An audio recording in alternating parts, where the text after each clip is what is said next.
ਗੁਰੂ ਗੋਬਿੰਦ ਸਿੰਘ ਵਿਸਾਲਾ ਤਰੁ ਤਰਾ ਪਰ ਪੁਨ ਪੁਨ ਸੀਸਾ ਪੁਨ ਪੁਨ ਸੀਸਾ ਬੰਦੋ ਬਾਰ ਬਾਰ ਜਗਦੀਸਾ ਜਿਸ ਮਹ ਅੰਮ੍ਰਿਤ ਗਿਆਨ ਹੈ ਮਾਨਤ ਭਗਤ ਵਿਰਾਗ ਗੁਰੂ ਗ੍ਰੰਥ ਸਾਹਿਬ ਓਦਦ ਬੰਦਾ ਕਰ ਅਨੁਰਾਗ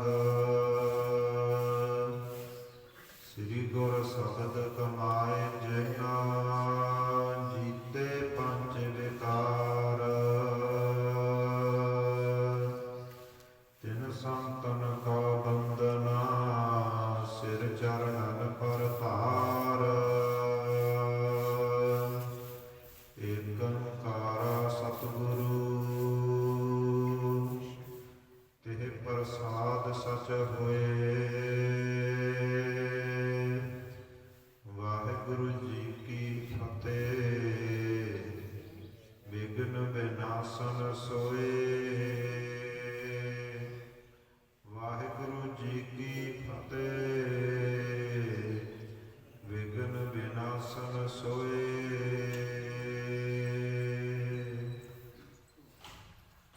ਪਤਿਤ ਪਾਵਨ ਭਗਤ ਵਸ਼ਲ ਕਿਰਪਾ ਨਿਧਾਨ ਰਹਿਮਤਾਂ ਦੇ ਸਾਗਰ ਮੀਰੀ ਪੀਰੀ ਦੇ ਮਾਲਕ ਸਾਹਿਬ ਸ੍ਰੀ ਗੁਰੂ ਹਰਗੋਬਿੰਦ ਸਾਹਿਬ ਜੀਆਂ ਦੇ ਪਾਵਨ ਔਰ ਪਵਿੱਤਰ ਅਸਥਾਨ ਦੇ ਉੱਪਰ ਸਾਹਿਬ ਸ੍ਰੀ ਗੁਰੂ ਗ੍ਰੰਥ ਸਾਹਿਬ ਜੀਆਂ ਦੇ ਚਰਨ ਪਰਸ ਰਹੇ ਆਪਣੇ ਸਮੇਂ ਸਵਾਸਾਂ ਨੂੰ ਸਫਲਾ ਕਰ ਰਹੇ ਗੁਰੂ ਖਾਲਸਾ ਸਤ ਸੰਗਤ ਜੀ ਸਤਿਗੁਰਾਂ ਦੀ ਅਪਾਰ ਕਿਰਪਾ ਬਖਸ਼ਿਸ਼ ਰਹਿਮਤ ਦਾ ਸਦਕਾ ਜੋ ਲੜੀਵਾਰ ਗੁਰਪ੍ਰਸਾਦ ਦੀ ਕਥਾ ਵਿਚਾਰ ਸਤਿਗੁਰਾਂ ਦੁਆਰਾ ਬਖਸ਼ਿਸ਼ ਹੋਈ ਹੈ।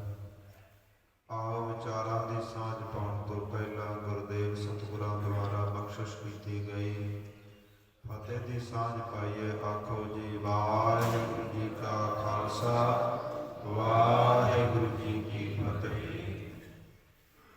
ਸਾਹਿਬ ਸ੍ਰੀ ਗੁਰੂ ਨਾਨਕ ਦੇਵ ਜੀਆਂ ਦੀ ਜੀਵਨ ਗਾਥਾ ਪਿਛਲੇ ਸਮੇਂ ਤੋਂ ਵਿਚਾਰ ਰਹੇ ਹਾਂ। ਜੋ ਬੀਤਿਆ ਸਮਾਂ ਹੈ ਉਸ ਸਮੇਂ ਵਿੱਚ ਸਤਿਗੁਰਾਂ ਦੀ ਜੋ ਵਿਚਾਰ ਕਵੀ ਸੰਤੋਖ ਸਿੰਘ ਜੀਆਂ ਦੁਆਰਾ ਲਿਖੀ ਗਈ ਹੈ ਕਿ ਕਿਸ ਪ੍ਰਕਾਰ ਮਹਾਰਾਜ ਸ਼ਮਸ਼ਾਨ ਘਾਟ ਅੰਦਰ ਵਿਰਾਜੇ ਹੋਏ ਨੇ। ਭਾਈ ਮੂਲ ਚੰਦ ਨੇ ਆ ਕਰਕੇ ਨਵਾਬ ਦੌਲਤ ਖਾਨ ਦੇ ਕੋਲ ਸਤਿਗੁਰਾਂ ਦੀ ਬਾਬਤ ਗੱਲਾਂ ਕੀਤੀਆਂ ਨੇ ਕਿ ਮਹਾਰਾਜ ਆਪਣੀ ਸੁੱਧ ਬੁੱਧ ਭੁੱਲ ਚੁੱਕੇ ਨੇ। ਇੱਦਾਂ ਲੱਗਦਾ ਹੈ ਜਿਵੇਂ ਪ੍ਰੇਤ ਦਾ ਅੰਦਰ ਵਾਸਾ ਹੋਵੇ। ਨਵਾਬ ਦੌਲਤ ਖਾਨ ਨੇ ਇੱਕ ਮੁੱਲਾ ਘੱਲਿਆ ਏ ਜੋ ਸਤਿਗੁਰਾਂ ਦੇ ਕੋਲ ਜਾ ਕਰਕੇ ਆਪਣੇ ਤੰਤਰਾਂ ਮੰਤਰਾਂ ਦੀਆਂ ਸ਼ਕਤੀਆਂ ਵਿਖਾਉਣ ਲੱਗਾ ਹੈ। ਪਰ ਸਾਹਿਬ ਸ੍ਰੀ ਗੁਰੂ ਨਾਨਕ ਦੇਵ ਜੀਆਂ ਨੇ ਉਹਨਾਂ ਨੂੰ ਪਵਿੱਤਰ ਉਪਦੇਸ਼ ਬਖਸ਼ਿਆ ਹੈ, ਸ਼ਾਂਤੀ ਬਖਸ਼ੀ ਹੈ, ਸਤਿਗੁਰਾਂ ਦੇ ਚਰਨਾਂ ਪਾਸ ਵੰਦਨਾ ਕੀਤੀ ਹੈ, ਨਮਸਕਾਰ ਕੀਤੀ ਹੈ। ਉਸ ਮੁੱਲਾ ਨੇ ਸਤਿਗੁਰਾਂ ਦੇ ਨਾਲ ਪ੍ਰੇਮ ਪਿਆਰ ਬੱਝਿਆ ਹੈ।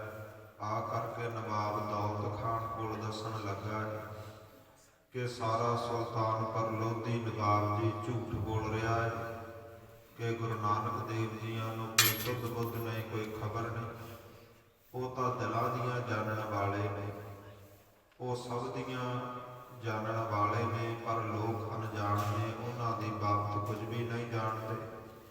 ਉਹ ਗੁਰੂਆਂ ਦੇ ਗੁਰੂ ਨੇ, ਪੀਰਾਂ ਦੇ ਪੀਰ ਨੇ, ਮੁੱਲਾਂ ਨੇ ਮਨ ਕਰਕੇ ਤਨ ਕਰਕੇ ਆਪਣਾ ਪੀਰ ਗੁਰੂ ਨਾਨਕ ਦੇਵ ਜੀਆਂ ਨੂੰ ਸਮਝਿਆ ਹੈ ਤੇ ਸਤਿਗੁਰਾਂ ਦਾ ਸਿੱਖ ਬਣ ਚੁੱਕਾ ਹੈ। ਨਵਾਬ ਦੌਲਤ ਖਾਨ ਨੇ ਜਦੋਂ ਮੁੱਲਾਂ ਦੇ ਪਾਸੋਂ ਸਤਿਗੁਰਾਂ ਦੀਆਂ ਵਡਿਆਈਆਂ ਮਹਿਮਾ ਦੇ ਬਚਨ ਸੁਣੇ ਨੇ ਬੜਾ ਹੈਰਾਨ ਹੋਇਆ ਹੈ। ਸਮਝ ਨਹੀਂ ਆਉਂਦੀ ਕਿ ਜੋ 760 ਰੁਪਈਏ ਕੋਲ ਨੇ ਗੁਰੂ ਨਾਨਕ ਦੇਵ ਜੀਆਂ ਦਾ ਹੁਕਮ ਮੰਨਿਆ ਜਾਵੇ, ਫਕੀਰਾਂ ਦੇ ਵਿੱਚ ਲੁਟਾ ਦਿੱਤੇ ਜਾਣ ਜਾਂ ਭਾਈ ਮੂਲ ਚੰਦ ਦੀ ਪੁਕਾਰ ਸੁਣੀ ਜਾਵੇ, ਉਹਨਾਂ ਨੂੰ ਦੇ ਦਿੱਤੇ ਜਾਣ। ਨਵਾਬ ਦੌਲਤ ਖਾਨ ਤੋਂ ਕੋਈ ਵੀ ਫੈਸਲਾ ਨਹੀਂ ਹੋ ਰਿਹਾ। ਕੋਲ ਬੈਠਾ ਇੱਕ ਮਨੁੱਖ ਨੇ ਕਿਹਾ ਹੈ ਕਿ ਤੁਸੀਂ ਭਾਈ ਜੈ ਰਾਮ ਨੂੰ ਸੱਦ ਲਓ, ਜੋ ਬੇਬੇ ਨਾਨਕੀ ਦਾ ਪਤੀ ਹੈ। ਜੋ ਫੈਸਲਾ ਉਹ ਕਰੇਗਾ ਉਸ ਪ੍ਰਕਾਰ ਤੁਸੀਂ ਮਾਇਆ ਖਰਚ ਦੇਣਾ।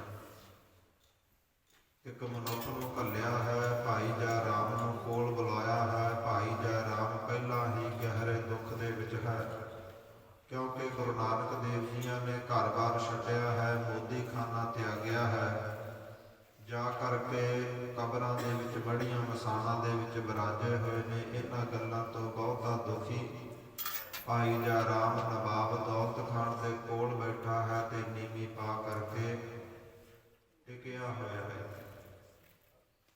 ਨਵਾਬ ਦੌਲਤ ਖਾਨ ਨੇ ਪੁੱਛਣਾ ਕੀਤਾ ਹੈ ਕਿ ਭਾਈ ਜੈ ਰਾਮ, ਆਪ ਜੀ ਬੜੀ ਸਮਝਦਾਰੀ ਵਾਲੇ ਪੁਰਸ਼ ਹੋ, ਇਸ ਗੱਲ ਦਾ ਨਿਬੇੜਾ ਕਰੋ, ਇਸ ਗੱਲ ਦਾ ਫੈਸਲਾ ਕਰੋ। ਜੋ ਫੈਸਲਾ ਆਪ ਕਰੋਗੇ ਉਸੇ ਪ੍ਰਕਾਰ ਹੀ ਮੈਂ ਮਾਇਆ ਨੂੰ ਖਰਚ ਦੇਵਾਂਗਾ, ਦੇ ਦੇਵਾਂਗਾ। ਭਾਈ ਜੈ ਰਾਮ ਸਤਿਗੁਰਾਂ ਦਾ ਬਹੁਤਾ ਡਰ ਭੈ ਆਪਣੇ ਅੰਦਰ ਰੱਖਦੇ ਨੇ ਤੇ ਦੂਜੇ ਪਾਸੇ ਭਾਈ ਮੂਲ ਚੰਦ ਹੈ, ਉਹਨਾਂ ਦਾ ਭੈ ਹੈ। ਭਾਈ ਜੈ ਰਾਮ ਕੋਈ ਵੀ ਫੈਸਲਾ ਨਾ ਕਰ ਸਕੇ। ਕਹਿਣ ਲੱਗੇ, ਨਵਾਬ ਦੌਲਤ ਖਾਨ, ਆਪ ਜੀ ਸਿਆਣੇ ਹੋ, ਜੋ ਆਪ ਜੀ ਨੂੰ ਚੰਗਾ ਲੱਗਦਾ ਹੈ ਉਹ ਕਰ ਲਵੋ। ਜੇਕਰ ਤੁਹਾਡੇ ਪਾਸੋਂ ਫੈਸਲਾ ਨਹੀਂ ਹੁੰਦਾ, ਗੁਰੂ ਨਾਨਕ ਦੇਵ ਜੀ ਵੀ ਆਪ ਜੀਆਂ ਦੇ ਨਜ਼ਦੀਕ ਹੀ ਬੈਠੇ ਨੇ, ਉਹਨਾਂ ਨੂੰ ਸੱਦ ਲਵੋ, ਉਹਨਾਂ ਨੂੰ ਪੁੱਛ ਲਵੋ। ਜਿਵੇਂ ਉਹਨਾਂ ਦੀ ਖੁਸ਼ੀ ਹੋਵੇਗੀ ਉਸੇ ਪ੍ਰਕਾਰ ਆਪ ਜੀ ਮਾਇਆ ਖਰਚ ਕਰ ਦੇਣਾ। ਇੱਕ ਮਨੁੱਖ ਸਤਿਗੁਰਾਂ ਦੇ ਕੋਲ ਘੱਲਿਆ ਹੈ ਨਵਾਬ ਦੌਲਤ ਖਾਨ ਨੇ ਕਿ ਜਾ ਕਰਕੇ ਗੁਰੂ ਨਾਨਕ ਨੂੰ ਬੁਲਾ ਕਰਕੇ ਲਿਆਓ। ਜਦੋਂ ਗੁਰੂ ਨਾਨਕ ਦੇਵ ਜੀਆਂ ਕੋਲ ਇੱਕ ਮਨੁੱਖ ਬੁਲਾਉਣ ਦੀ ਬਾਬਤ ਗਿਆ ਹੈ, ਮਹਾਰਾਜ ਸਮਾਧੀ ਅੰਦਰ ਟਿਕੇ ਹੋਏ ਨੇ। ਜਾ ਕਰਕੇ ਬੇਨਤੀ ਕੀਤੀ ਹੈ, ਅਰਜ਼ ਕੀਤੀ ਹੈ ਕਿ ਮਹਾਰਾਜ ਨਵਾਬ ਦੌਲਤ ਖਾਨ ਆਪ ਜੀਆਂ ਨੂੰ ਆਪਣੀ ਕਚਹਿਰੀ ਦੇ ਅੰਦਰ, ਆਪਣੇ ਦਰਬਾਰ ਦੇ ਅੰਦਰ ਬੁਲਾ ਰਹੇ। ਸਾਹਿਬ ਸ੍ਰੀ ਗੁਰੂ ਨਾਨਕ ਦੇਵ ਜੀਆਂ ਨੇ ਖਰਾ ਚਿੱਟਾ ਜਵਾਬ ਦੇ ਦਿੱਤਾ ਹੈ ਕਿ ਸਾਨੂੰ ਨਵਾਬ ਦੌਲਤ ਖਾਨ ਦੇ ਤਾਈਂ ਹੁਣ ਕੋਈ ਕੰਮ ਨਹੀਂ। ਅਸੀਂ ਮੋਦੀ ਖਾਨੇ ਦੀ ਕਿਰਤ ਤਿਆਗ ਦਿੱਤੀ ਹੈ ਤੇ ਸਾਨੂੰ ਉਹਨਾਂ ਤਾਈਂ ਕੋਈ ਕੰਮ ਨਹੀਂ, ਇਸ ਲਈ ਅਸੀਂ ਨਹੀਂ ਆਵਾਂਗੇ। ਉਹ ਮਨੁੱਖ ਆ ਕਰਕੇ ਨਵਾਬ ਦੌਲਤ ਖਾਨ ਨੂੰ ਦੱਸਣ ਲੱਗਾ ਹੈ ਕਿ ਮਹਾਰਾਜ, ਆਪ ਜੀਆਂ ਦੀ ਨਰਾਦਰੀ ਹੋਈ ਹੈ, ਆਪ ਜੀਆਂ ਦਾ ਹੁਕਮ ਨਹੀਂ ਮੰਨਿਆ। ਗੁਰੂ ਨਾਨਕ ਨੇ ਸਿੱਧਾ ਜਵਾਬ ਦਿੱਤਾ ਹੈ ਕਿ ਨਵਾਬ ਦੌਲਤ ਖਾਨ ਜਿੰਨਾ ਮਰਜ਼ੀ ਬੁਲਾਈ ਜਾਵੇ, ਅਸੀਂ ਉਹਨਾਂ ਦੇ ਕੋਲ ਨਹੀਂ ਆਵਾਂਗੇ। ਕਵੀ ਜੀ ਕਹਿੰਦੇ, ਨਵਾਬ ਦੌਲਤ ਖਾਨ ਨੂੰ ਇਸ ਪ੍ਰਕਾਰ ਗੁੱਸਾ ਆਇਆ ਹੈ ਜਿਵੇਂ ਇੱਕ ਮੱਛਰ ਨੂੰ ਗੁੱਸਾ ਆ ਜਾਵੇ ਤੇ ਮੱਛਰ ਮਨ ਦੇ ਅੰਦਰ ਗੁੱਸੇ ਨੂੰ ਧਾਰਨ ਕਰਕੇ ਸੋਚੇ ਕਿ ਮੈਂ ਹੁਣ ਸੁਮੇਰ ਪਰਬਤ ਨੂੰ, ਪਹਾੜ ਨੂੰ ਢਾਹ ਦੇਣਾ ਹੈ, ਪਰ ਇਹ ਹੋ ਨਹੀਂ ਸਕਦਾ। ਇਸੇ ਪ੍ਰਕਾਰ ਨਵਾਬ ਦੌਲਤ ਖਾਨ ਕੱਲਾ ਗੁੱਸਾ ਕਰ ਸਕਦਾ ਹੈ, ਕਰ ਕੁਝ ਵੀ ਨਹੀਂ ਸਕਦਾ। ਗੁੱਸੇ ਦੇ ਅੰਦਰ ਆਇਆ, ਕਹਿਣ ਲੱਗਾ, ਗੁਰੂ ਨਾਨਕ ਨੇ ਮੇਰੀ ਨਰਾਦਰੀ ਕੀਤੀ ਹੈ, ਏਦਾਂ ਕਰੋ, ਇੱਕ ਦੋ ਜਾਣੇ ਫੇਰ ਜਾਓ, ਜਾ ਕੇ ਸਮਝਾਉਣਾ ਕਰੋ। ਮੈਂ ਉਹਨਾਂ ਨੂੰ ਆਪਣੇ ਦਰਬਾਰ ਅੰਦਰ ਸੱਦਿਆ ਏ, ਜੇਕਰ ਇਸ ਵਾਰ ਉਹ ਸੱਦਣ ਦੇ ਉੱਪਰ ਨਾ ਆਏ ਤਾਂ ਮੈਂ ਆਪਣੇ ਸਿਪਾਹੀ ਘੱਲਾਂਗਾ ਤੇ ਉਹਨੂੰ ਫੜ ਕੇ ਧੱਕੇ ਨਾਲ ਲੈ ਕੇ ਆਉਣਗੇ। ਉਹਨਾਂ ਦਾ ਭਲਾ ਇਸੇ ਵਿੱਚ ਹੈ ਕਿ ਉਹ ਆਪਣੇ ਆਪ ਚੱਲ ਕੇ ਆ ਜਾਣ। ਦੇਰ ਨਾ ਕਰਦੇ ਹੋਏ ਕੁਝ ਮਨੁੱਖ ਛੇਤੀ ਦੇ ਨਾਲ ਫੇਰ ਉਹਨਾਂ ਮੜੀਆਂ ਮਸਾਣਾਂ ਵਿੱਚ ਪਹੁੰਚੇ। ਗੁਰੂ ਨਾਨਕ ਦੇਵ ਜੀਆਂ ਨੂੰ ਜਾ ਕੇ ਬੇਨਤੀ ਕਰਨ ਲੱਗੇ ਨੇ, ਮਹਾਰਾਜ ਨਵਾਬ ਦੌਲਤ ਖਾਨ ਬਹੁਤਾ ਗੁੱਸੇ ਵਿੱਚ ਹੈ, ਕਿਰਪਾ ਕਰਕੇ ਆਪ ਜੀ ਇੱਕ ਵਾਰ ਗੇੜਾ ਮਾਰ ਆਓ, ਇੱਕ ਵਾਰ ਉਹਨਾਂ ਦੇ ਪਾਸ ਜਾ ਆਓ। ਜੇਕਰ ਤੁਸੀਂ ਸਾਡੇ ਕਹਿਣ ਤੇ ਨਾ ਗਏ, ਮਹਾਰਾਜ ਉਹ ਸਿਪਾਹੀਆਂ ਨੂੰ ਘੱਲੇਗਾ ਤੇ ਤੁਹਾਨੂੰ ਫੜ ਕੇ ਲੈ ਜਾਣਗੇ। ਮਹਾਰਾਜ ਕਹਿਣ ਲੱਗੇ ਅਤੇ ਹੱਸਣ ਲੱਗੇ, ਮਹਾਰਾਜ ਹੱਸਦੇ ਹੋਏ ਉੱਠੇ ਨੇ, ਚੱਲ ਪਏ ਨੇ। ਕਵੀ ਜੀ ਕਹਿੰਦੇ ਸਤਿਗੁਰੂ ਜੀ ਕਿਸੇ ਡਰ ਤੋਂ ਨਵਾਬ ਦੌਲਤ ਖਾਨ ਦੇ ਪਾਸ ਨਹੀਂ ਚੱਲੇ। ਜੋ ਉਸ ਨੂੰ ਆਪਣੇ ਤਖਤ ਦਾ ਹੰਕਾਰ ਹੈ, ਜੋ ਵਿਕਾਰ ਉਸ ਦੇ ਸਿਰ ਨੂੰ ਚੜ੍ਹ ਚੁੱਕੇ ਨੇ, ਜੋ ਕ੍ਰੋਧ ਉਹਦੇ ਉੱਪਰ ਭਾਰੀ ਹੋ ਚੁੱਕਾ ਹੈ, ਮਹਾਰਾਜ ਤਪਦਿਆਂ ਹਿਰਦਿਆਂ ਨੂੰ ਸ਼ਾਂਤੀ ਦੇਣ ਵਾਸਤੇ ਵਿਕਾਰਾਂ ਵਿੱਚ ਡੁੱਬੇ ਹੋਏ ਦੌਲਤ ਖਾਨ ਨੂੰ ਕੱਢਣ ਵਾਸਤੇ ਸਤਿਗੁਰੂ ਜੀ ਅੱਗੇ ਅੱਗੇ ਚੱਲ ਰਹੇ ਨੇ, ਪਿੱਛੇ ਪਿੱਛੇ ਸਿਪਾਹੀ। ਜਾ ਕਰਕੇ ਮਹਾਰਾਜ ਹੱਸਦੇ ਹੋਏ ਨਵਾਬ ਦੌਲਤ ਖਾਨ ਦੀ ਕਚਹਿਰੀ ਵਿੱਚ ਪਹੁੰਚੇ ਨੇ। ਮਹਾਰਾਜੀਆਂ ਨੇ ਕੋਈ ਸਲਾਮ ਕੋਈ ਨਮਸਕਾਰ ਨਹੀਂ ਕੀਤੀ। ਜਾ ਕਰਕੇ ਅੱਖਾਂ ਦੇ ਵਿੱਚ ਅੱਖਾਂ ਪਾ ਕਰਕੇ ਨਵਾਬ ਦੌਲਤ ਖਾਨ ਦੇ ਖੜ ਚੁੱਕੇ ਨੇ। ਨਵਾਬ ਦੌਲਤ ਖਾਨ ਬੜਾ ਗੁੱਸੇ ਦੇ ਵਿੱਚ ਆਇਆ ਹੈ ਕਿ ਪਹਿਲਾਂ ਤਾਂ ਮੇਰੇ ਕਹਿਣ ਤੇ ਆਏ ਨੇ, ਦੂਸਰੀ ਗੱਲ ਜੇ ਆਏ ਨੇ ਤੇ ਕੋਈ ਨਮਸਕਾਰ ਕੋਈ ਸਲਾਮ ਨਹੀਂ ਕੀਤੀ। ਨਵਾਬ ਦੌਲਤ ਖਾਨ ਪੁੱਛਣ ਲੱਗਾ ਹੈ ਕਿ ਗੁਰੂ ਨਾਨਕ ਤੂੰ ਮੇਰੇ ਕਹਿਣ ਤੇ ਆਇਆ ਕਿਉਂ? ਮਹਾਰਾਜ ਕਹਿਣ ਲੱਗੇ ਵੇਖ ਨਵਾਬ, ਅਸੀਂ ਮੋਦੀ ਖਾਨੇ ਦਾ ਕੰਮ ਤਿਆਗ ਚੁੱਕੇ ਹਾਂ। ਜੋ ਤੇਰਾ ਮੋਦੀ ਖਾਨਾ ਸੀ ਨਾ, ਪਹਿਲਾਂ ਉਹਦੇ ਉੱਪਰ ਨੌਕਰੀ ਕਰਦੇ ਸੀ, ਤੂੰ ਸਾਨੂੰ ਆਵਾਜ਼ ਦਿੰਦਾ ਸੀ ਤੇ ਅਸੀਂ ਪਹਿਲੇ ਬੋਲ ਤੇ ਹਾਜ਼ਰ ਹੁੰਦੇ ਸੀ। ਹੁਣ ਅਸੀਂ ਕੰਮਕਾਰ ਤਿਆਗ ਚੁੱਕੇ ਹਾਂ, ਹੁਣ ਤੁਹਾਡੇ ਨਾਲ ਲੈਣਾ ਦੇਣਾ ਕੋਈ ਵੀ ਨਹੀਂ। ਇਸ ਲਈ ਤੇਰਾ ਰੋਬ ਤੇਰਾ ਹੱਕ ਅੱਜ ਤੋਂ ਬਾਅਦ ਸਾਡੇ ਉੱਪਰ ਨਹੀਂ ਰਿਹਾ ਤੇ ਅਸੀਂ ਆਪਣੀ ਮਨ ਮਰਜ਼ੀ ਕਰਾਂਗੇ, ਤੇਰੀ ਮਰਜ਼ੀ ਅਨੁਸਾਰ ਨਹੀਂ ਆਵਾਂਗੇ ਤੇ ਨਾ ਹੀ ਜਾਵਾਂਗੇ। ਇੱਥੋਂ ਤੱਕ ਕੱਲ ਦੀਆਂ ਕਥਾ ਵਿਚਾਰਾਂ ਆਈਆਂ ਸਨ। ਆਓ ਜਿਸ ਪ੍ਰਕਾਰ ਅੱਗੇ ਕਥਾ ਵਿਚਾਰਾਂ ਆਉਂਦੀਆਂ ਨੇ, ਮਨ ਚਿੱਤ ਬਿਰਤੀਆਂ ਇਕਾਗਰ ਕਰੀਏ, ਸ਼ਰਧਾ ਭਾਵਨਾ ਨੂੰ ਰੱਖਦੇ ਹੋਏ ਆਉਣ ਵਾਲੇ ਗੁਰ ਇਤਿਹਾਸ ਤੋਂ ਜਾਣੂ ਹੋਈਏ ਜੀ। ਸਤਨਾਮ ਸ੍ਰੀ ਵਾਹਿਗੁਰੂ ਸਾਹਿਬ ਜੀਓ। ਅਡੈਲ ਚਾਕਰ ਜਬੈ ਤੁਮਾਰ। ਮਹਾਰਾਜ ਕਹਿਣ ਲੱਗੇ ਨਵਾਬ ਦੌਲਤ ਖਾਨ, ਚਾਕਰ ਜਬੈ ਤੁਮਾਰ, ਜਦੋਂ ਤੱਕ ਅਸੀਂ ਤੇਰੇ ਚਾਕਰ ਤੇਰੇ ਨੌਕਰ ਰਹੇ ਹਾਂ, ਆਪ ਤੇ ਤੁਮ ਕਹੇ, ਤੇ ਤੁਹਾਡੇ ਇੱਕੋ ਬੋਲ ਮਾਰੇ ਤੇ ਇੱਕੋ ਆਵਾਜ਼ ਮਾਰੇ ਤੇ ਅਸੀਂ ਹਾਜ਼ਰ ਹੁੰਦੇ ਸੀ। ਤਹੀ ਕ੍ਰਿਤ ਅਬ ਸਬੈ। ਹੁਣ ਜਿਹੜੀ ਮੋਦੀ ਖਾਨੇ ਦੀ ਕ੍ਰਿਤ ਹੈ ਨਾ, ਨੌਕਰੀ ਹੈ, ਕੰਮਕਾਰ ਅਸੀਂ ਛੱਡ ਦਿੱਤਾ ਹੈ। ਨਿਰਾਰੇ ਹੋ ਰਹੇ, ਨਿਰਾਰੇ ਹੋ ਰਹੇ, ਹੁਣ ਅਸੀਂ ਨਿਰਾਲੇ ਹੋ ਚੁੱਕੇ ਹਾਂ। ਹੁਣ ਸਾਡੇ ਉੱਪਰ ਕਿਸੇ ਦਾ ਜ਼ੋਰ ਜ਼ਬਰ ਨਹੀਂ ਹੈ। ਜਾਕਰ ਭਏ ਖੁਦਾਏ। ਤੇ ਨਵਾਬ ਦੌਲਤ ਖਾਨ ਪੁੱਛਣ ਲੱਗਾ ਹੈ ਕਿ ਠੀਕ ਹੈ, ਤੁਸੀਂ ਮੋਦੀ ਖਾਨੇ ਦਾ ਕੰਮ ਤਿਆਗ ਦਿੱਤਾ ਹੈ ਤੇ ਹੁਣ ਕੀ ਕੰਮ ਕਰਦੇ, ਹੁਣ ਕਿਹਦੀ ਚਾਕਰੀ ਕਰਦੇ? ਤੇ ਮਹਾਰਾਜ ਕਹਿਣ ਲੱਗੇ ਚਾਕਰ ਭਏ ਖੁਦਾਏ, ਅਸੀਂ ਉਸ ਖੁਦਾ ਦੇ ਨੌਕਰ ਬਣ ਗਏ ਹਾਂ, ਉਸ ਖੁਦਾ ਦੀ ਚਾਕਰੀ ਕਰਦੇ ਹਾਂ। ਹੁਕਮ ਤਹਿ ਮਾਨਈ, ਹੁਕਮ ਤਹ ਮਾਨਈ, ਉਹਦਾ ਹੀ ਹੁਕਮ ਮੰਨਦੇ ਹਾਂ। ਨਿਰੰਕਾਰ ਕਰਤਾਰ, ਤੇ ਸਾਰਾ ਸੰਸਾਰ ਜਾਣਦਾ ਹੈ ਉਹ ਨਿਰੰਕਾਰ ਕਰਤਾਰ, ਸਾਰਿਆਂ ਦੀ ਰੋਜੀ ਦੀ ਤਾਰ, ਜਿਸ ਕਰਤਾਰ ਨਿਰੰਕਾਰ ਅਕਾਲ ਪੁਰਖ ਵਾਹਿਗੁਰੂ ਦੇ ਹੱਥ ਹੈ। ਜਗਤ ਜਹ ਜਾਣਈ, ਇਹ ਸੰਸਾਰ ਜਾਣਦਾ ਹੈ ਕਿ ਪਰਮੇਸ਼ਰ ਦੀ ਆਗਿਆ ਵਿੱਚ ਹੀ ਸਾਰਾ ਵਰਤਾਰਾ ਵਰਤਦਾ ਹੈ। ਸੋਨ ਸੁਣਤ ਰਿਸ ਸਰਸ, ਜਦੋਂ ਇਸ ਪ੍ਰਕਾਰ ਸਾਹਿਬ ਸ੍ਰੀ ਗੁਰੂ ਨਾਨਕ ਦੇਵ ਜੀਆਂ ਦੇ ਬਚਨ ਨਵਾਬ ਦੌਲਤ ਖਾਨ ਨੇ ਸੁਣੇ ਨੇ, ਬਹੁਤਾ ਹੀ ਗੁੱਸੇ ਦੇ ਵਿੱਚ ਆਇਆ ਹੈ। ਨਾ ਬਸ ਅਸ ਕਹਿਤ ਭਾ। ਕਵੀ ਜੀ ਕਹਿੰਦੇ ਗੁੱਸੇ ਦੇ ਵਿੱਚ ਬਹੁਤ ਆਇਆ ਹੈ, ਪਰ ਬਸ ਕੋਈ ਵੀ ਨਹੀਂ ਚੱਲਦਾ, ਕੋਈ ਜ਼ੋਰ ਨਹੀਂ ਚੱਲਦਾ, ਸਿਰਫ ਗੁੱਸਾ ਹੀ ਕਰ ਸਕਦਾ ਹੈ। ਆਨੋ ਦੀਨ ਮਝਾਰ, ਤੇ ਮਨ ਦੇ ਅੰਦਰ ਆਪਣੇ ਆਪ ਹੀ ਨਵਾਬ ਦੌਲਤ ਖਾਨ ਸੋਚਣ ਲੱਗਾ ਹੈ ਕਿ ਮੇਰੀ ਨਰਾਦਰੀ ਹੋਈ ਹੈ, ਦੀਨ ਮਝਾਰ ਦੀਨ ਮਤ ਚਾਹਤ ਪਾ।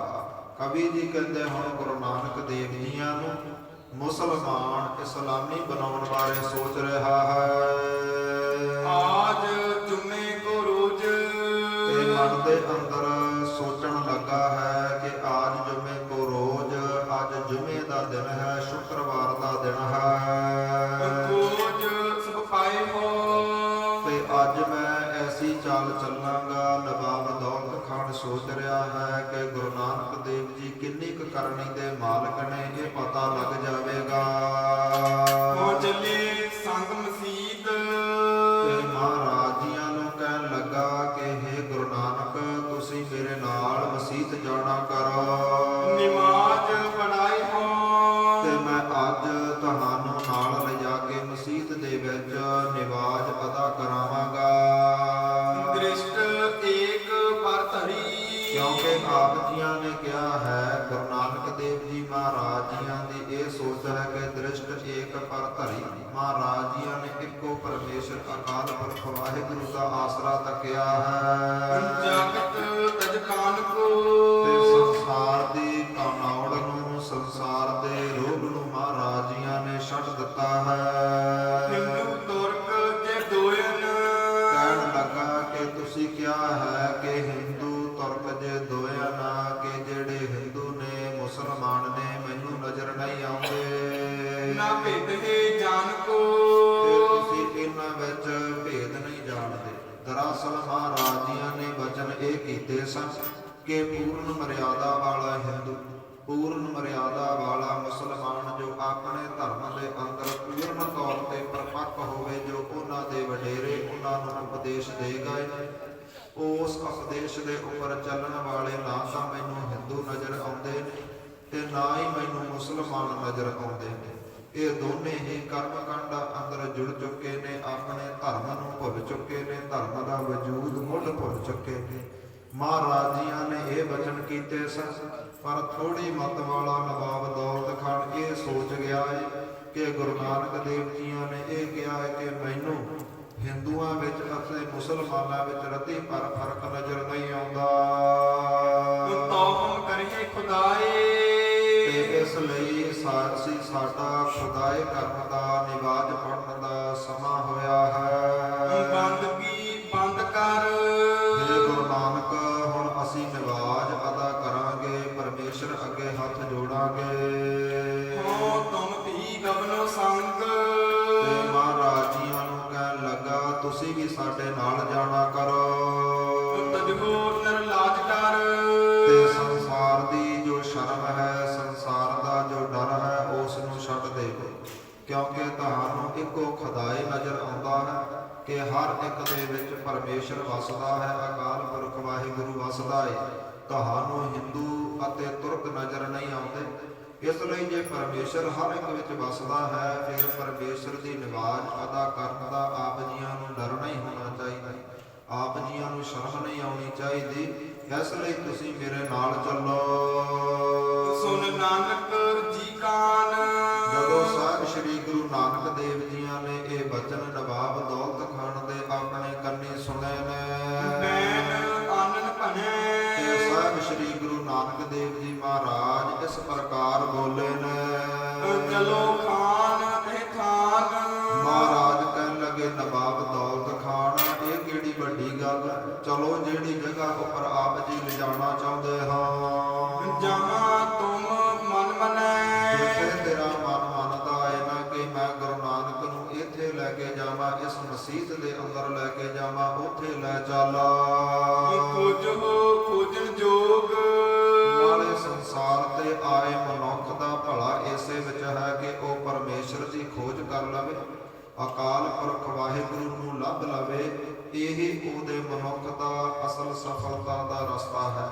ਖੋਜੋ ਖੋਜਨਹਾਰ, ਜੇਕਰ ਪਰਮੇਸ਼ਰ ਨੂੰ ਮਸੀਤ ਵਿੱਚ ਖੋਜਿਆ ਜਾਂਦਾ ਹੈ ਤੇ ਮੈਂ ਜ਼ਰੂਰ ਜਾਵਾਂਗਾ।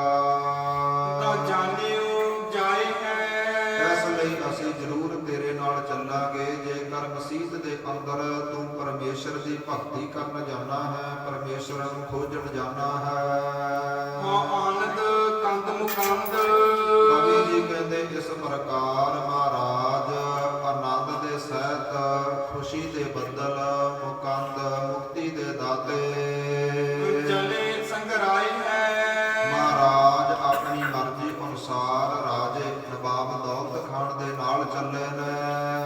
ਰੌਰ ਬਰੀ ਪਰਮਾਹੇ, ਤੇ ਸੁਲਤਾਨਪੁਰ ਲੋਧੀ ਦੇ ਅੰਦਰ ਇੱਕ ਵਾਰ ਫੇਰ ਬਹੁਤ ਵੱਡਾ ਰੌਲਾ ਪਿਆ ਹੈ। ਨਾਰ ਨਰ ਸਗਰ ਮੈਂ, ਤੇ ਪੁਰਖ ਅਤੇ ਇਸਤਰੀਆਂ ਘਰਾਂ ਵਿੱਚ ਮਿਲ ਕੇ ਇਸ ਪ੍ਰਕਾਰ ਗੱਲਾਂ ਕਰਦੇ ਨੇ। ਘਰ ਘਰ ਕਰਤ ਵਿਚਾਰ, ਘਰਾਂ ਘਰਾਂ ਦੇ ਅੰਦਰ ਵਿਚਾਰਾਂ ਹੋਣ ਲੱਗੀਆਂ ਨੇ। ਗੁਲਾਲ ਨਗਰ ਮੈਂ ਸਾਰੇ ਹੀ ਸੁਲਤਾਨਪੁਰ ਲੋਧੀ ਅੰਦਰ ਹਲਚਲ ਮੱਚੀ ਹੈ। ਰੰਗ ਧਨੀ ਬ੍ਰਿਧ ਬਾਲ, ਕਵੀ ਜੀ ਕਹਿੰਦੇ ਜਿਹੜੇ ਗਰੀਬ ਨੇ ਨਾ, ਰੰਗ ਜਿਹੜੇ ਗਰੀਬ ਨੇ, ਜਿਹੜੇ ਧਨੀ ਲੋਕ ਨੇ, ਜਿਹੜੇ ਬਿਰਧ ਬੁੱਢੇ ਨੇ, ਜਿਹੜੇ ਬਾਲ ਬੱਚੇ ਨੇ, ਤਰਨ ਦੌਲਤ ਚਲੇ, ਕਹਿੰਦੇ ਤਰਨ ਦੌਲਤ ਚਲੇ, ਅਤੇ ਜਿਹੜੇ ਜਵਾਨ ਨੇ ਸਾਰੇ ਹੀ ਦੌੜ ਕਰਕੇ ਮਸੀਤ ਦੇ ਰਸਤੇ ਚੱਲੇ ਨੇ। ਹੋ ਨਾਨਕ ਹੋਏ ਹੈ ਤੁਰਕ, ਕਹਿਣ ਲੱਗੇ ਦੇਖਿਓ ਅੱਜ ਗੁਰੂ ਨਾਨਕ ਮੁਸਲਮਾਨ ਬਣ ਜਾਵੇਗਾ। ਬਾਤ ਇਹ ਨਹੀਂ ਭਲੇ, ਕਹਿੰਦੇ ਇਹ ਕੋਈ ਬਹੁਤੀ ਚੰਗੀ ਗੱਲ ਨਵਾਬ ਨਹੀਂ ਕਰ ਰਿਹਾ। ਨਵਾਬ ਇਹ ਚੰਗੀ ਗੱਲ ਨਹੀਂ ਕਰ ਰਿਹਾ, ਅੱਜ ਗੁਰੂ ਨਾਨਕ ਦੇਵ ਜੀਆਂ ਨੂੰ ਮੁਸਲਮਾਨ ਬਣਾਵੇਗਾ। ਹੋਤ ਰੀਤ ਵਿਪਰੀਤ, ਤੇ ਜਿਹੜੇ ਹਿੰਦੂ ਧਰਮ ਦੇ ਲੋਕ ਨੇ ਉਹ ਵੀ ਬਹੁਤੇ ਦੁਖੀ ਨੇ। ਕਹਿੰਦੇ ਨਵਾਬ ਦੌਲਤ ਖਾਨ ਨੇ ਬੜੀ ਖੋਟੀ ਚਾਲ ਚੱਲੀ ਹੈ। ਪੀਤ ਚਿਤ ਹਿੰਦ ਕੋ, ਬਹੁਤੇ ਹਿੰਦੂ ਲੋਕ ਵੀ ਹਿਰਦੇ ਅੰਦਰ ਦੁਖੀ ਨੇ। ਕਵਨ ਨਿਵਾਰ ਜਾਏ, ਕਹਿੰਦੇ ਕੌਣ ਜਾ ਕਰਕੇ ਨਵਾਬ ਨੂੰ ਰੋਕੇ ਸਮਝਾਵੇ। ਬਖਾਨ ਨਰਿੰਦ ਕੋ, ਕੌਣ ਜਾ ਕੇ ਉਹਦੇ ਨਾਲ ਗੱਲਬਾਤ ਕਰੇ, ਨਵਾਬ ਨੂੰ ਦੱਸੇ ਕਿ ਇਹ ਗਲਤ ਹੈ। ਅਤ ਅਚਰਜ ਕੀ ਬਾਤ, ਇਸ ਲਈ ਜੋ ਵੀ ਸੁਣਦਾ ਹੈ ਬਹੁਤਾ ਹੈਰਾਨ ਹੁੰਦਾ ਹੈ। ਸੁਣਤ ਚਿਤ ਥਰ ਹਰੈ, ਤੇ ਜੋ ਵੀ ਸੁਣਦਾ ਹੈ ਕਿ ਗੁਰੂ ਨਾਨਕ ਦੇਵ ਜੀਆਂ ਨੂੰ ਅੱਜ ਮਸੀਤ ਦੇ ਅੰਦਰ ਲਿਜਾ ਕੇ ਮੁਸਲਮਾਨ ਬਣਾ ਲਿਆ ਜਾਵੇਗਾ, ਹਿਰਦਾ ਕੰਬ ਉੱਠਦਾ ਹੈ। ਹਾਂ ਇਹ ਬਿਦ ਆਗੇ ਭਈ ਨਾ, ਕਹਿੰਦੇ ਅੱਜ ਤੋਂ ਪਹਿਲਾਂ ਇਹ ਰੀਤ ਰਿਵਾਜ ਕਿਸੇ ਨੇ ਨਹੀਂ ਕੀਤਾ। ਜਿਹ ਬਿਦ ਅਬ ਕਰੈ, ਜਿਸ ਪ੍ਰਕਾਰ ਗੁੱਸੇ ਦੇ ਵਿੱਚ ਆ ਕੇ ਨਵਾਬ ਦੌਲਤ ਖਾਨ ਕਰ ਰਿਹਾ ਹੈ। ਜਤਰ ਬਾਰਨ ਨਰ ਚਲੇ, ਚਾਰੇ ਵਰਨਾਂ ਦੇ ਲੋਕ ਘਰਾਂ ਚੋਂ ਉੱਠੇ ਨੇ, ਮਸੀਤ ਵੱਲ ਚੱਲੇ ਨੇ। ਤਮਾਸੇ ਇੱਕ ਸਭੇ, ਜਿਹੜੇ ਥੋੜੀ ਮੱਤ ਵਾਲੇ ਲੋਕ ਨੇ ਉਹਨਾਂ ਨੂੰ ਕੋਈ ਫਰਕ ਨਹੀਂ ਕਿ ਗੁਰੂ ਨਾਨਕ ਨੇ ਮੁਸਲਮਾਨ ਬਣਨਾ ਹੈ, ਉਹ ਸਿਰਫ ਤਮਾਸ਼ਾ ਵੇਖਣ ਚੱਲੇ ਨੇ। ਫੇਰ ਜਰਾਮ ਕੋ ਚਾਲ, ਤੇ ਭਾਈ ਜੈ ਰਾਮ ਨੇ ਜਦੋਂ ਖੋਟੀ ਚਾਲ ਨਵਾਬ ਦੌਲਤ ਖਾਨ ਦੀ ਤੱਕੀ ਹੈ, ਮਿਸਾਲੇ ਦੁਖ ਤਬੈ, ਤੇ ਬਹੁਤੇ ਦੁੱਖਾਂ ਦੇ ਸਹਿਤ ਹੋਇਆ ਹੈ। ਸੋਚਤ ਸੋਚਨ ਸਕੋਚ, ਕਹਿੰਦੇ ਇਸ ਪ੍ਰਕਾਰ ਭਾਈ ਜੈ ਰਾਮ ਜੋ ਬੇਬੇ ਨਾਨਕੀ ਜੀ ਦਾ ਪਤੀ ਹੈ ਸੋਚਾਂ ਸੋਚਦਾ ਹੋਇਆ। ਚਲਿਓ ਚੱਕਰਤ ਘਰੇ, ਤੇ ਏਦਾਂ ਚੱਕਰਾਂ ਦੇ ਵਿੱਚ ਪਿਆ ਹੋਇਆ ਹੈਰਾਨ ਹੋਇਆ ਆਪਣੇ ਘਰ ਵੱਲ ਚੱਲਿਆ ਹੈ।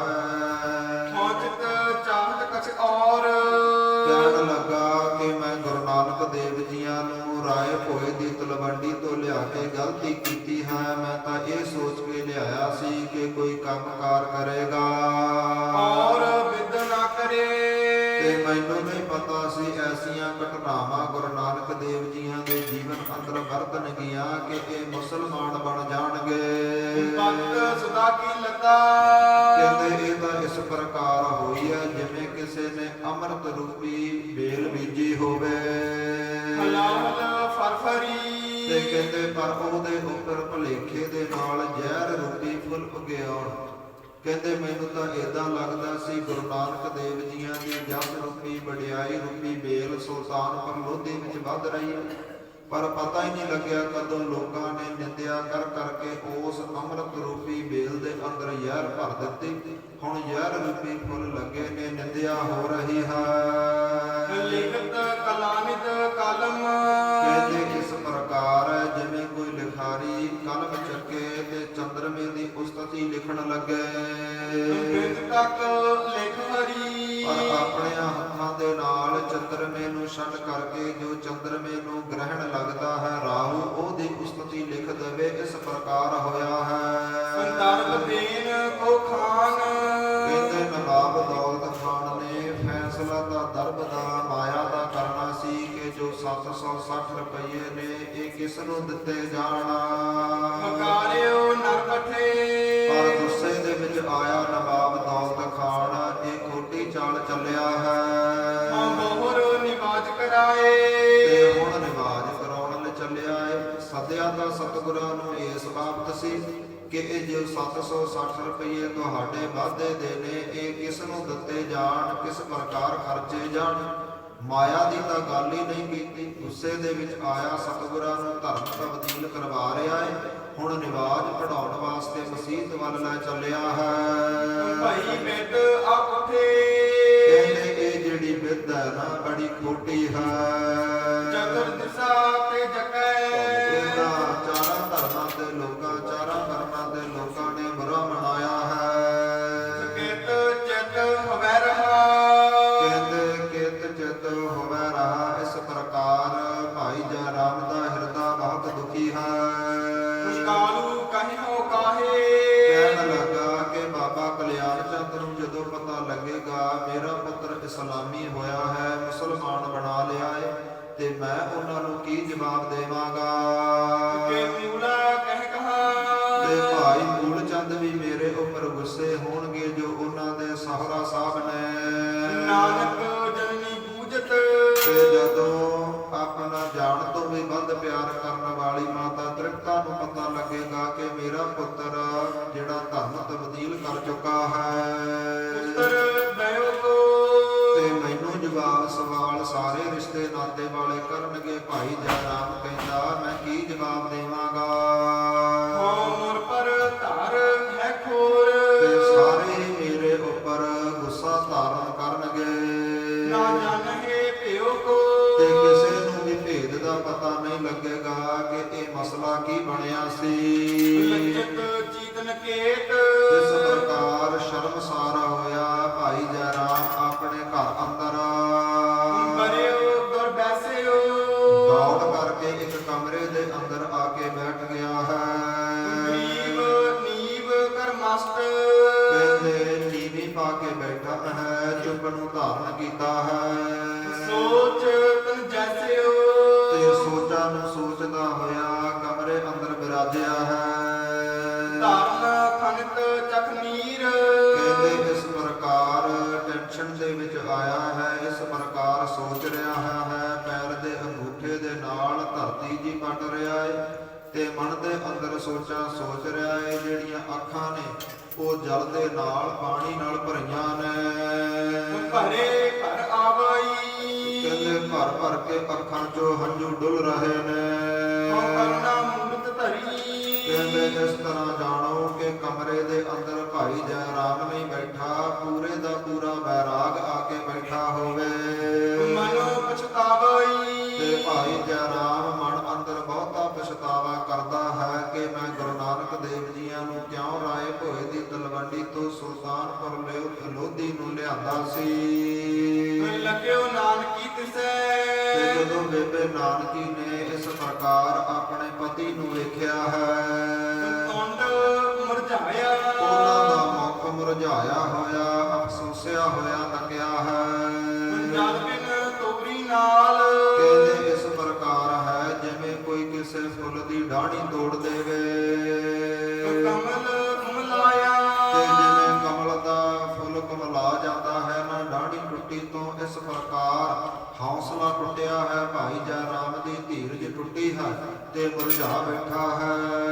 ਚਿੰਤ ਚੱਕਰਤ ਅਤਚਿੰਤ ਤੇ ਪੁੱਛਣ ਲੱਗੀ ਹੈ ਬੇਬੇ ਨਾਨਕੀ ਕਿ ਕਿਸ ਗੱਲ ਦੀ ਆਪ ਜੀਆਂ ਨੂੰ ਚਿੰਤਾ ਹੈ, ਭਰਮ ਹੈ। ਕਹੋ ਕਸ ਭੀ ਤੁਮੇ ਕਹਿਣ ਲੱਗੀ ਹੇ ਪਤੀ ਜੀ ਮੈਨੂੰ ਦੱਸਣਾ ਕਰੋ ਕਿਸ ਗੱਲ ਦੀ ਟੈਨਸ਼ਨ, ਕਿਸ ਗੱਲ ਦੀ ਚਿੰਤਾ ਹੈ। ਸ਼ੋਕ ਸੈਂਦ ਮਹਿ ਮਗਨ ਤੇ ਕਿਸ ਗੱਲ ਤੋਂ ਆਪ ਜੀ ਚਿੰਤਾ ਦੇ ਸਮੁੰਦਰ ਅੰਦਰ ਡੁੱਬੇ ਹੋ। ਬਤਾਵੋ ਨਿਜ ਗਮੈ ਆਪਣਾ ਜੋ ਗਮ ਹੈ, ਆਪ ਜੀ ਦਾ ਜੋ ਦੁੱਖ ਹੈ ਮੈਨੂੰ ਦੱਸਣਾ ਕਰੋ। ਉਜਰੇ ਬਚਨ ਜਰਾਮ ਤੇ ਭਾਈ ਜੈ ਰਾਮ ਰੋਂਦਾ ਹੋਇਆ ਕਹਿਣ ਲੱਗਾ ਹੈ, ਅਕੀਰਤ ਜਹ ਤਹਾਂ ਕਹਿਣ ਲੱਗਾ ਜਿੱਥੇ ਕਿਤੇ ਵੀ ਮੈਂ ਵੇਖਦਾ ਹਾਂ ਗੁਰੂ ਨਾਨਕ ਦੇਵ ਜੀਆਂ ਦੀ ਨਿੰਦਿਆ ਹੋ ਰਹੀ ਹੈ। ਧਰਮ ਰੀਤ ਬਪਰੀਤ ਤੇ ਧਰਮ ਦੀ ਰੀਤੀ ਤੋਂ ਵਿਪਰੀਤ ਉਲਟੀ ਮਰਿਆਦਾ ਵਰਤ ਰਹੀ ਹੈ। ਚਿੰਤ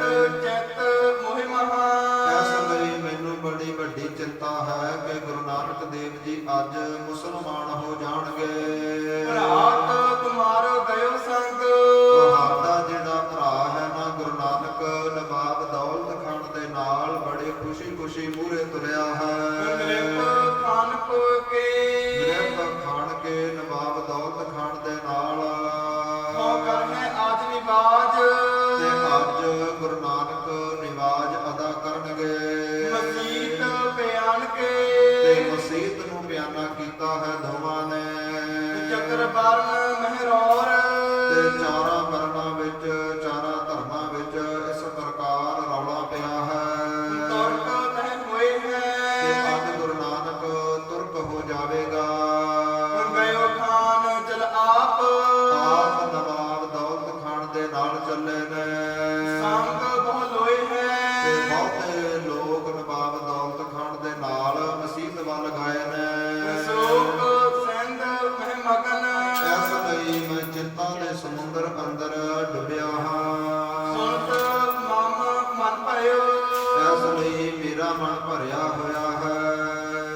ਹੋਤ ਨ ਪ੍ਰਾਪਤ ਮੋਹੇ ਕਹਿਣ ਲੱਗੇ ਮੈਨੂੰ ਧੀਰਜ ਰੂਪੀ ਜਹਾਜ਼ ਪ੍ਰਾਪਤ ਨਹੀਂ ਹੋ ਰਿਹਾ।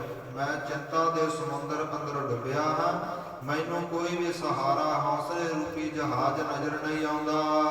ਜਤਨ ਬਹੁ ਬਿਤ ਠਾਇਓ ਮੈਂ ਬਹੁਤ ਯਤਨ ਕਰ ਰਿਹਾ ਹਾਂ ਇਸ ਸਮੁੰਦਰ ਤੋਂ ਬਾਹਰ ਨਿਕਲਿਆ ਜਾਵੇ, ਪਰ ਮੈਂ ਇਹਦੇ ਅੰਦਰ ਡੁੱਬਦਾ ਜਾਂਦਾ ਹਾਂ। ਗਹਿਰਾਈ ਅੰਦਰ ਦੁੱਖਾਂ ਅੰਦਰ ਜਾਂਦਾ ਹਾਂ। ਭਨਤ ਨਾਨਕੀ ਬਚਨ ਇਹਦਾ ਫੇਰ ਬੇਬੇ ਨਾਨਕੀ ਜੀ ਨੇ ਬਚਨ ਕੀਤੇ ਨੇ। ਨਾ ਚਿੰਤਾ ਕੀਜੀਏ ਕਹਿਣ ਲੱਗੀ ਹੇ ਪਤੀ ਹੇ ਜੈ ਰਾਮ, ਚਿੰਤਾ ਕਿਸ ਗੱਲ ਦੀ ਹੈ। ਬਹੁਤ ਘਟਨਾਵਾਂ ਗੁਰੂ ਨਾਨਕ ਦੇਵ ਜੀਆਂ ਦੇ ਜੀਵਨ ਅੰਦਰ ਵਰਤੀਆਂ ਨੇ ਜਿਸ ਸਮੇਂ ਸਾਰੇ ਹੀ ਹੌਸਲਾ ਛੱਡ ਜਾਂਦੇ ਸਨ, ਪਰ ਜਦੋਂ ਪੂਰਨ ਭਰੋਸਾ ਹੋਵੇ ਆਪਣੇ ਗੁਰੂ ਦੇ ਉੱਪਰ, ਗੁਰੂ ਨੂੰ ਪਰਮੇਸ਼ਰ ਰੂਪ ਜਾਣਿਆ ਹੋਵੇ, ਤੇ ਬੇਬੇ ਨਾਨਕੀ ਇੱਕੋ ਇੱਕ ਇਤਿਹਾਸ ਦੇ ਵਿੱਚ ਆਉਂਦੀ ਹੈ ਜਿਸ ਨੇ ਆਪਣਾ ਹੌਸਲਾ ਨਹੀਂ ਛੱਡਿਆ, ਧੀਰਜ ਨਹੀਂ ਛੱਡਿਆ। ਸਾਰੀ ਗਾਥਾ ਭਾਈ ਜਾ ਰਾਮ ਦੇ ਮੁਖੋਂ ਸੁਣੀ ਹੈ। ਦੁੱਖ ਭਰੀ ਸਾਰੀ ਗੱਲ ਸੁਣਨ ਤੋਂ ਬਾਅਦ ਬੇਬੇ ਨਾਨਕੀ ਜੀ ਕਹਿਣ ਲੱਗੇ ਨੇ ਹੇ ਪਤੀ ਜੀ ਤੁਸੀਂ ਚਿੰਤਾ ਨਾ ਕਰੋ। ਭਰਮ ਨਾ ਭੁੱਲੋ ਭਰਮ ਨਾ ਭੁੱਲੋ, ਭਰਮ ਦੇ ਵਿੱਚ ਪੈ ਕੇ ਭੁੱਲਣਾ ਨਾ ਕਰੋ। ਭੇਵ ਭੰਨੇ ਲਖ ਲੀਜੀਏ ਆਪ ਜੀ ਗੁਰੂ ਨਾਨਕ ਦੇਵ ਜੀ ਦਾ ਜੋ ਅਸਲ ਭੇਦ ਹੈ ਕਿ ਕਿਸ ਪ੍ਰਕਾਰ ਉਹ ਮਸੀਤ ਨੂੰ ਗਏ ਨੇ ਉਹ ਜਾਣਨਾ ਕਰੋ। ਭਰਾਤ ਹਮਾਰੋ ਭਇਓ ਜਿਹੜਾ ਮੇਰਾ ਭਰਾ ਹੈ ਨਾ ਉਹ ਪਰਮੇਸ਼ਰ ਰੂਪ ਹੈ। ਭੇਸ ਨਿਰਭਗਤ ਕੋ ਉਹ ਭਗਤੀ ਦਾ ਭੇਸ ਬਣਾ ਕਰਕੇ ਸੰਸਾਰ ਵਿੱਚ ਆਏ ਨੇ। ਮੋਤਰਾ ਲੋਕਨ ਕੋ ਕੰਤ ਉਹ ਤਿੰਨਾਂ ਲੋਕਾਂ ਦਾ ਰਾਜਾ ਹੈ, ਤਿੰਨਾਂ ਲੋਕਾਂ ਦਾ ਪਤੀ ਹੈ। ਰਚਿਓ ਜਿਨ ਜਗਤ ਕੋ ਉਹਨਾਂ ਨੇ ਇਹ ਧਰਮ, ਇਹ ਮਸੀਤਾਂ, ਇਹ ਨਿਵਾਜਾਂ ਆਪ ਰਚੀਆਂ ਨੇ।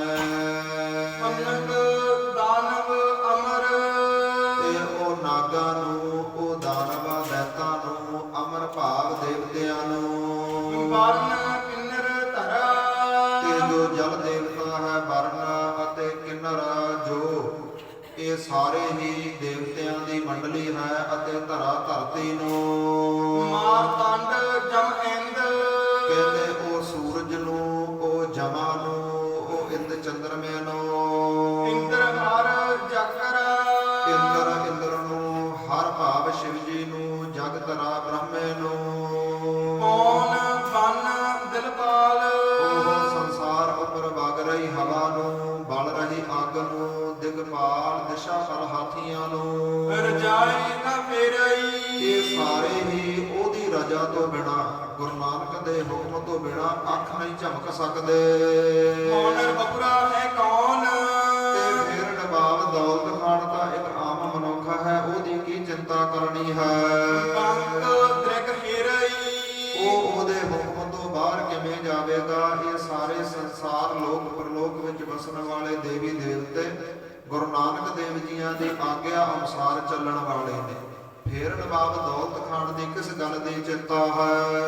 ਕਿਸ ਕੀ ਚਿੰਤਾ ਚੀਤ ਉਹਨਾਂ ਦੀ ਚਿੰਤਾ, ਨਵਾਬ ਦੌਲਤ ਖਾਨ ਦੀ ਚਿੰਤਾ, ਹੈ ਮੇਰੇ ਪਤੀ ਜੈ ਰਾਮ ਤੁਸੀਂ ਆਪਣੇ ਹਿਰਦੇ ਵਿੱਚੋਂ ਕੱਢ ਦੇਵੋ। ਰਤੀਕ ਨਾ ਕੀਜੀਏ ਰਤੀ ਭਰ ਵੀ ਰਾਈ ਦੇ ਦਾਣੇ ਜਿੰਨੀ ਚਿੰਤਾ ਨਾ ਕਰੋ। ਲੱਜਤ ਤਿਨਕੋ ਕਰਹੇ ਯਾਦ ਰੱਖਿਓ ਮੇਰਾ ਭਰਾਤਾ ਪਰਮੇਸ਼ਰ ਰੂਪ ਹੈ। ਜੋ ਧਰਮ ਦੇ ਵਿੱਚ ਆ ਕੇ ਹੰਕਾਰ ਕਰਦੇ ਨੇ ਨਵਾਬ ਵਰਗੇ, ਉਹਨਾਂ ਨੂੰ ਵੇਖਿਓ ਸ਼ਰਮਸਾਰ ਕਰੇਗਾ। ਸੋ ਆਏ ਨ ਕੀਜੀਏ ਤੇ ਸ਼ਰਮਸਾਰ ਕਰਕੇ ਮਸੀਤ ਦੇ ਵਿੱਚੋਂ ਫਤਿਹ ਪਾ ਕੇ ਜਿੱਤ ਪ੍ਰਾਪਤ ਕਰਕੇ ਆਵੇਗਾ। ਹਵੇ ਸੰਗ ਆਨੰਦ ਤੇ ਤੁਸੀਂ ਬੜੇ ਆਨੰਦ ਦੇ ਸਹਿਤ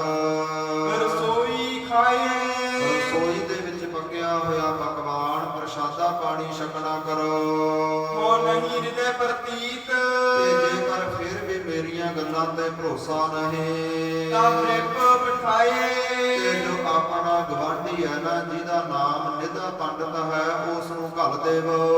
ਭੇਜਿਓ ਨਿਦਾ ਦੂਤ ਇਸ ਪ੍ਰਕਾਰ ਭਾਈ ਜੈ ਰਾਮ ਨੇ ਨਿਧਾ ਨਾਮ ਦਾ ਪੰਡਤ ਮਸੀਤ ਵੱਲ ਘੱਲਿਆ ਹੈ।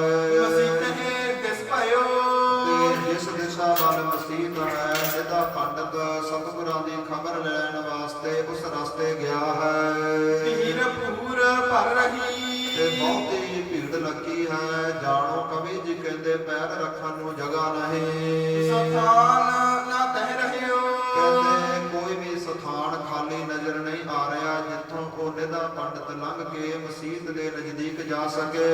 ਏਕ ਕੋ ਲੰਘ ਫਿਰ ਵੀ ਇੱਕ ਇੱਕ ਨੂੰ ਲੰਘਦਾ ਹੋਇਆ ਤਾਏ ਧਸ ਅੰਤਰੇ ਮਸੀਤ ਦੇ ਅੰਦਰ ਵੱਲ ਨੂੰ ਧਸ ਰਿਹਾ ਹੈ, ਜਾ ਰਿਹਾ ਹੈ।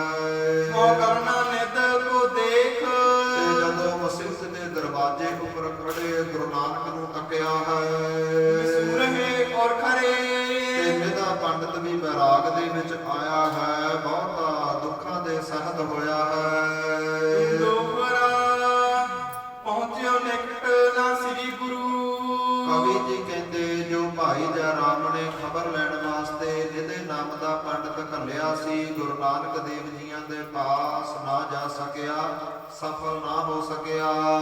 ਪੀਰ ਭਈ ਭਰਪੂਰ ਕਿਉਂਕਿ ਬਹੁਤੀ ਭੀੜ ਲੱਗੀ ਸੀ, ਨਿਧਾ ਪੰਡਤ ਵਿਚਕਾਰ ਹੀ ਪਹੁੰਚ ਸਕਿਆ, ਗੁਰੂ ਨਾਨਕ ਦੇਵ ਜੀਆਂ ਦੇ ਕੋਲ ਨਾ ਜਾ ਸਕਿਆ, ਜਾਣਾ ਅਸਫਲ ਹੋਇਆ ਹੈ। ਕਾਬ ਸੰਤੋਖ ਸਿੰਘ ਧਿਆਏ ਕਵੀ ਜੀ ਕਹਿੰਦੇ, ਕਵੀ ਸੰਤੋਖ ਸਿੰਘ ਜੀ ਕਹਿੰਦੇ ਨੇ ਕਿ ਐਸੇ ਗੁਰੂ ਦਾ ਜੋ ਇਤਿਹਾਸ ਹੈ, ਅਬ ਪੂਰਨ ਭਾ ਸੁਖਨੂਰ ਸੁੱਖਾਂ ਦੇ ਮੁੱਢ ਗੁਰੂ ਨਾਨਕ ਦੇਵ ਜੀਆਂ ਦਾ ਜੋ ਅੱਜ ਦਾ 31ਵਾਂ ਅਧਿਆਇ ਹੈ, ਇਹ ਸੰਪੂਰਨ ਹੋਇਆ ਹੈ। 32ਵੇਂ ਅਧਿਆਇ ਦੀ ਜੋ ਕਥਾ ਵਿਚਾਰ ਹੈ, ਇਥੋਂ ਹੀ ਆਰੰਭਤਾ ਹੋਵੇਗੀ, ਇੱਥੇ ਹੀ ਅਧਿਆਇ ਸੰਪੂਰਨ ਹੁੰਦਾ ਹੈ। ਆਪਾਂ ਵੀ ਇੱਥੇ ਹੀ ਵਿਸ਼ਰਾਮ ਲੈਂਦੇ ਹਾਂ, ਇੱਥੇ ਹੀ ਕਥਾ ਦੀ ਸਮਾਪਤੀ ਕਰਦੇ ਹਾਂ। ਕੱਲ ਦੇ ਇਤਿਹਾਸ ਵਿੱਚ ਵੇਖਣਾ ਸੁਣਨਾ ਹੋਵੇਗਾ ਕਿ ਕਿਸ ਪ੍ਰਕਾਰ ਮਹਾਰਾਜ ਜੀ ਨਿਵਾਜ ਅਦਾ ਕਰਨਗੇ ਜਾਂ ਮੁਸਲਮਾਨ ਧਰਮ ਅੰਦਰ ਤਬਦੀਲ ਹੋਣਗੇ, ਕੀ ਪਰਖਾਂ ਹੋਣਗੀਆਂ ਸਤਿਗੁਰਾਂ ਦੀਆਂ। ਨਵਾਬ ਦੌਲਤ ਖਾਨ ਗੁੱਸੇ ਵਿੱਚ ਆ ਕੇ ਕੀ ਖੋਟੀਆਂ ਚਾਲਾਂ ਚੱਲੇਗਾ, ਕੱਲ ਨੂੰ ਇਤਿਹਾਸ ਵਿਚਾਰਾਂਗੇ। ਅੱਜ ਦੀ ਇੱਥੇ ਹੀ ਸਮਾਪਤੀ ਹੈ ਜੀ। ਗੁਰੂ ਦਾ ਇਤਿਹਾਸ ਸ਼ਬਦ ਜਾਣ ਕੇ ਆਪਣੇ ਹਿਰਦਿਆਂ ਵਿੱਚ ਵਸਾਉਣਾ, ਤਾਂ ਜੋ ਲੋਕ ਪ੍ਰਲੋਕ ਸਵਰ ਸਕੇ। ਸਾਨੂੰ ਆਪਣੇ ਧਰਮਾਂ ਵਿੱਚ ਪਰਪੱਕਤਾ ਪ੍ਰਾਪਤ ਹੋਵੇ, ਆਪਣੇ ਧਰਮ ਨੂੰ ਗ੍ਰਹਿਣ ਕਰੀਏ, ਸੁੱਖਾਂ ਦੇ ਸਹਿਤ ਆਪਣੇ ਧਰਮ ਵਿੱਚ ਰਹਿ ਕਰਕੇ ਆਪਣਾ ਜੀਵਨ ਬਸਰ ਕਰੀਏ। ਆਓ ਆਨੰਦ ਸਾਹਿਬ ਦੀ ਗੁਰਬਾਣੀ ਦੇ ਨਾਲ ਜੁੜੀਏ, ਸਮਾਪਤੀ ਕਰੀਏ ਜੀ। ਸਤਨਾਮ ਸ਼੍ਰੀ ਵਾਹਿਗੁਰੂ ਸਾਹਿਬ ਜੀ। ਰਾਮਕਲੀ ਮਹੱਲਾ ਤੀਜਾ। ਆਨੰਦ ਇੱਕ ਓੰਕਾਰ ਸਤਿਗੁਰ ਪ੍ਰਸਾਦ। ਆਨੰਦ ਭਇਆ ਮੇਰੀ ਮਾਏ, ਸਤਿਗੁਰੂ ਮੈਂ ਪਾਇਆ, ਸਤਿਗੁਰ ਦਾ ਪਾਇਆ ਸਹਿਜ ਸੇਤੀ, ਮਨ ਬੱਜੀਆਂ ਵਾਧਾਈਆਂ। ਰਾਗ ਰਤਨ ਪਰਵਾਰ ਭਰੀਆਂ ਸ਼ਬਦ ਗਾਵਣ ਆਈਆਂ, ਸ਼ਬਦੋ ਤਾਂ ਗਾਵੋ ਹਰੀ ਕੇਰਾ ਮਨ ਜਿਨੀ ਵਸਾਇਆ। ਕਹੈ ਨਾਨਕ ਆਨੰਦ ਹੋਆ, ਸਤਿਗੁਰੂ ਮੈਂ ਪਾਇਆ। ਏ ਮਨ ਮੇਰਿਆ ਤੂੰ ਸਦਾ ਰਹੋ ਹਰ ਨਾਲੇ, ਹਰ ਨਾਲ ਰਹੋ ਤੂੰ ਮਨ ਮੇਰੇ, ਦੁਖ ਸਭ ਵਿਸਾਰਨਾ। ਅੰਗੀਕਾਰ ਉਹ ਕਰੇ ਤੇਰਾ ਕਾਰਜ ਸਭ ਸਵਾਰਨਾ, ਸਭਨਾ ਗੱਲਾਂ ਸਮਰੱਥ ਸੁਆਮੀ, ਸੋ ਕਿਉ ਮਨ ਵਿਸਾਰੇ। ਕਹੈ ਨਾਨਕ ਮਨ ਮੇਰੇ ਸਦਾ ਰਹੋ ਹਰ ਨਾਲੇ, ਸਾਧੇ ਸਾਹਿਬਾ ਗਿਆਨ ਆਹੀ ਘਰ ਤੇਰਾ, ਘਾਤਾ ਤੇਰਾ ਸਭ ਕੁਛ ਹੈ, ਜਿਸ ਦੇਵੇ ਸੋ ਪਾਵੈ।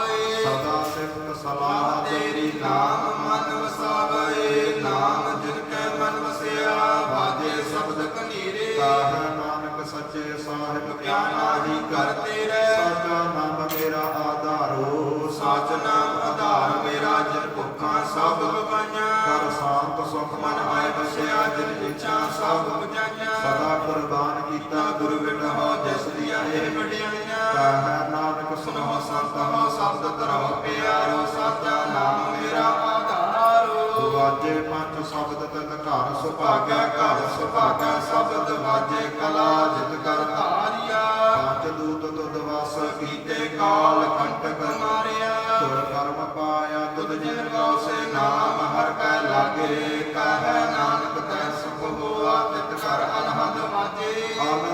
ਸੁਨਹਾ ਵਡ ਭਾਗੀ ਹੋ, ਸਗਲ ਮਨੋਰਥ ਪੂਰੇ, ਪਾਰ ਬ੍ਰਹਮ ਪ੍ਰਪਾਇਆ, ਉਤਰੇ ਸਗਲ ਕਸੂਰੇ। ਦੁਖ ਰੋਗ ਸੰਤਾਪ ਤਾਪ ਉਤਰੇ ਸੁਣੀ ਸੱਚੀ ਬਾਣੀ, ਸੰਤ ਸਾਜਨ ਭਏ ਸਾਸੇ ਪੂਰੇ, ਗੁਰ ਤੇ ਜਾਣੀ। ਸੁਣਤੇ ਪੁਨੀਤ ਤੇ ਕਹਤੇ ਪਵਿੱਤ ਸਤਿਗੁਰ ਰਹਿਆ ਭਰਪੂਰੇ, ਬਿਨਵੰਤ ਨਾਨਕ ਗੁਰ ਚਰਨ ਲਾਗੇ, ਬਾਜੇ ਅਨਹਦ ਪੂਰੇ। ਸਲੋਕ ਪਵਨ ਗੁਰੂ